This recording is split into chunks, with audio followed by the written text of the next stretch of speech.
Hello everyone, I'm Jacob Swanson, and I wrote a research paper about the role of the United States in the Gwangju Uprising.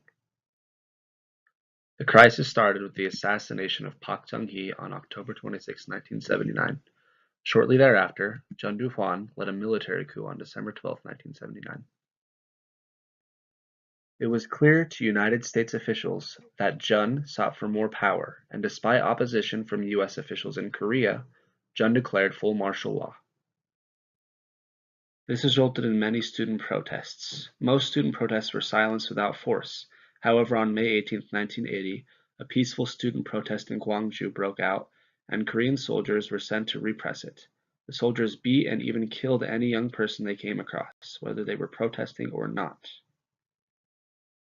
But the civilians fought back. They located weapons and took control of the city.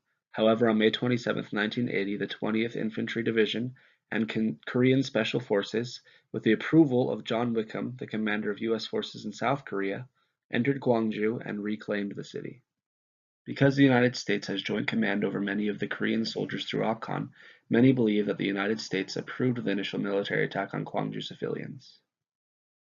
However, in 1989, the United States, with the help of U.S. Ambassador to South Korea, William Glaystein, and Commander Wickham, released a declaration that insisted they had no involvement in the repression.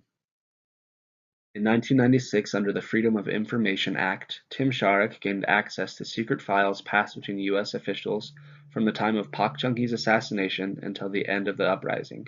These are called the Cherokee Files. With this information, he concludes that the U.S. approved the issuing of full martial law, and they played a significant role in the initial attack.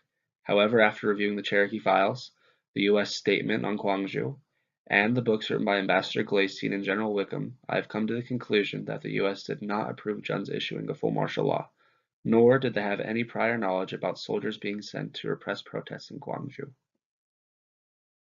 However, U.S. leaders eventually accepted Chun Doo-hwan as president of South Korea despite everything he did. U.S. officials argue that if they would have raised more tension, it would have incited North Korea, despite the fact that on several accounts, people such as Glaystein and Wickham noted that a North Korean attack was unlikely. In this situation, the U.S. turned its back on democracy and human rights and accepted the rule of another dictator in South Korea.